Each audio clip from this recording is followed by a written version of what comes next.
Here's what's coming up on today's episode of Bears Now by Chat Sports. Caleb Williams impressing teammates and coaches so far. We're going to dive into that, plus a couple of other stories as well. My name is Harrison Graham. Before we get to all of that, we are so close to our next milestone in terms of subscribers here on the channel. We're literally 22 subs away from 94,000 subscribers. The goal is to get to 100,000 by week 1, so get through training camp preseason at 100K, but you got to get to 94 before you get to 100. So help us out. Subscribe if you haven't. Spread the word if you want to help us out. Share with a Bears friend. We would greatly appreciate it.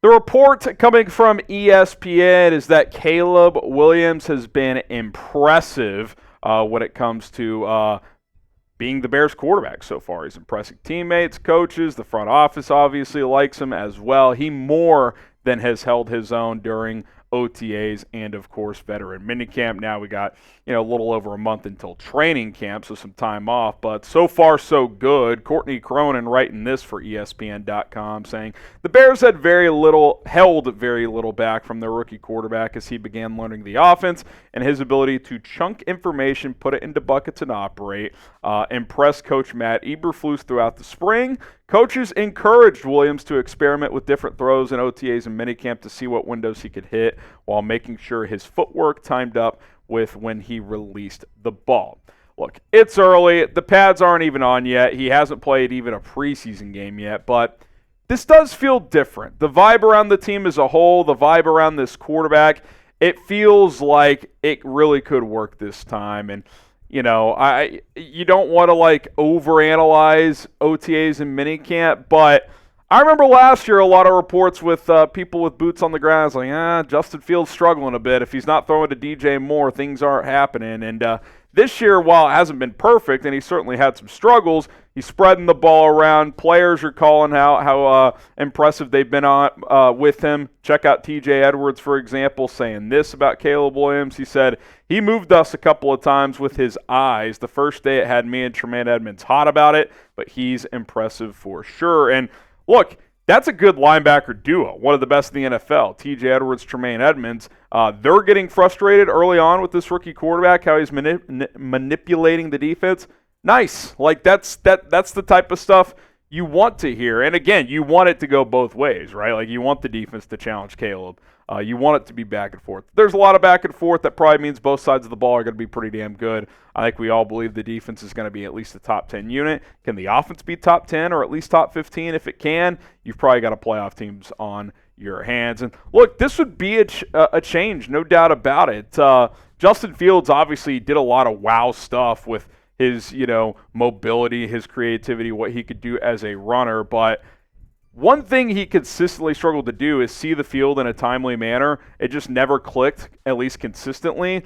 You haven't had a quarterback maybe ever that can manipulate a defense. Maybe Jay Cutler on occasion, but he was just more of a gunslinger. He could kind of fit balls into tight windows even if he knew it was a double coverage type of situation because he could put some extra RPMs on the ball. Well, Caleb Williams can do that with the arm strength, but he can also scan the field pretty well, and he's obviously a much better athlete than a guy like Jay Cutler. He can make things happen on the run. Again, hasn't played a real NFL snap yet, but the talent is all there. The practice stuff seems to be going well, the progress within the offense, so that excites me, and I think it should excite you guys as well. How excited are you for Caleb Williams? Scale of 0 to 100. Let us know in the comment section below. 0 being not at all, he stinks. 100 being incredibly excited. I'm pretty excited, man. So let me know where you guys are at. And look, I got to be honest, tempering expectations, it's kind of getting hard at this point. I understand wanting to do that. You've been disappointed before, but just take a lesson from Caleb Williams himself. When he was asked after he got drafted, hey, the expectations around you are incredibly high. Should you temper those a little bit? What did he say? He said, why duck? Why duck? That's a great mindset to have. If you're ducking expectations, you're not ready to win.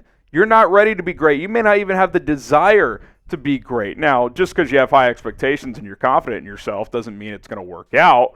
But I think the first step to anyone being great is you have to have that self-belief. If you don't, you got no shot, especially at this level of football. You just, if you don't believe in yourself, you might as well not even suit up, because these guys are too big, too strong, too fast, too smart of players. If you don't believe you belong out there, like, I don't know, I just remember watching Mitch sometimes, and this isn't anything against Trubisky, great guy.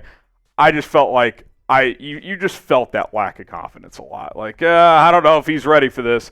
I don't think I'm going to feel that with Caleb. I don't think I'm going to feel a lack of confidence when he jogs onto the field. So, look, he believes in himself. Bears players, coaches, executives clearly believe in him, but that self-belief is where it starts, and he is not lacking in that department. Let's go from one quarterback to the other, the former guy, Justin Fields. Did he call out the Bears over the weekend? Maybe. I don't know if it was intentional, but it's hard to say for sure. He compared the Steelers and Bears cultures over the weekend. Here's what Justin Fields had to say. He said, quote, "Me being in two different places now, I realize you don't get this culture everywhere." And look, I'm not going to overreact to this. I know some of Bears Twitter, screw Justin Fields, yada, yada. Well, number one, he's allowed to feel how he wants to feel. Number two, he certainly has some gripe. We'll get to those reasons in a second. And number three, yeah, I mean, the Steelers have had the same head coach for like 20 years, and Mike Tomlin. So, like, yeah, it probably for him walking in there feels like a well-run oiled machine, even though they haven't had a ton of playoff success in recent years, because it's been the same guy running the show for a long time. So, yeah, it probably feels different compared to what he had in Chicago, which was 2 regimes in just 3 years. And he dealt with some bullshit. Let's just be honest. He gets drafted by a lame duck regime, and Matt Nagy and Ryan Pace, they get fired after 1 year.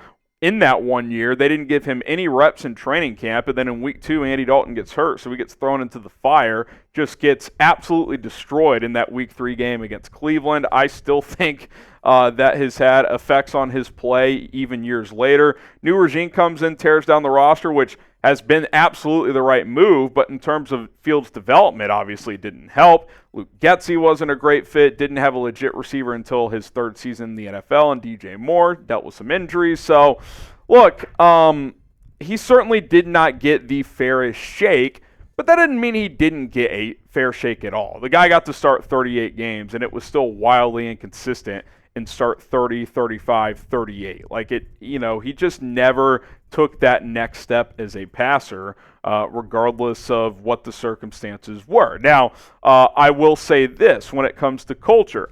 I think the Bears' current culture and roster is in pretty good shape. Like, players swear by Flus. I think the second half of the season, you saw that. This team kept fighting despite a horrific start.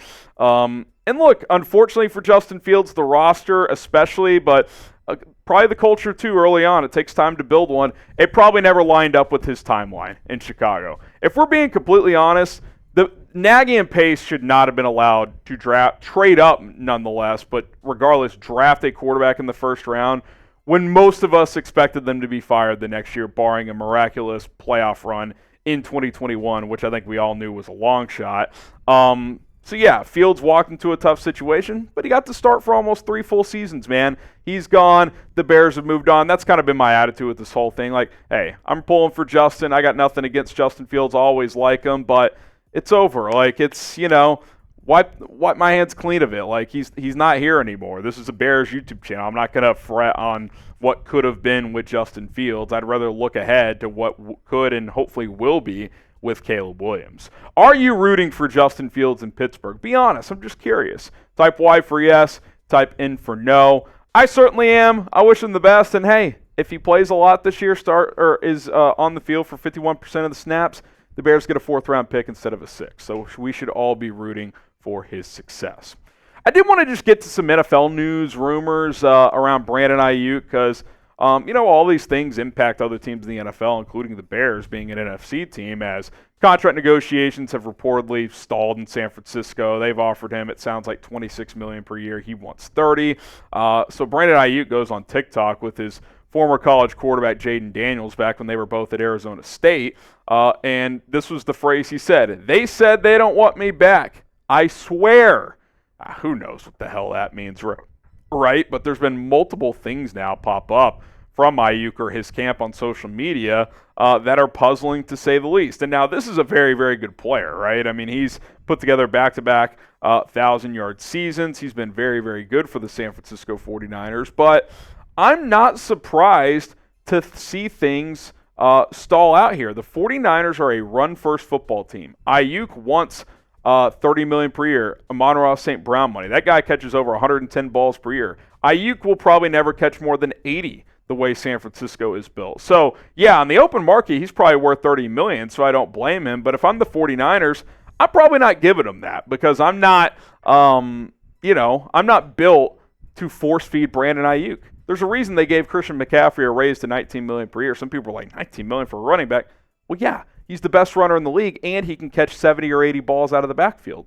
So how does this impact the Bears? Well, if Brandon Aiyuk gets traded from San Francisco, especially if he goes to the AFC, but just regardless, if he's out of San Francisco, the 49ers, who I think are a pretty clear favorite in the NFC, kind of become a little more closer to the rest of the pack. I still think they would be the favorite, but Deebo Samuel doesn't separate with his route running. George Kittle has injury issues. Like, Brock Purdy has a good thing going with Aiyuk. He's kind of his third down, like, go-to guy. Like, hey, I know you can win one-on-one coverage, whereas Deebo can't consistently.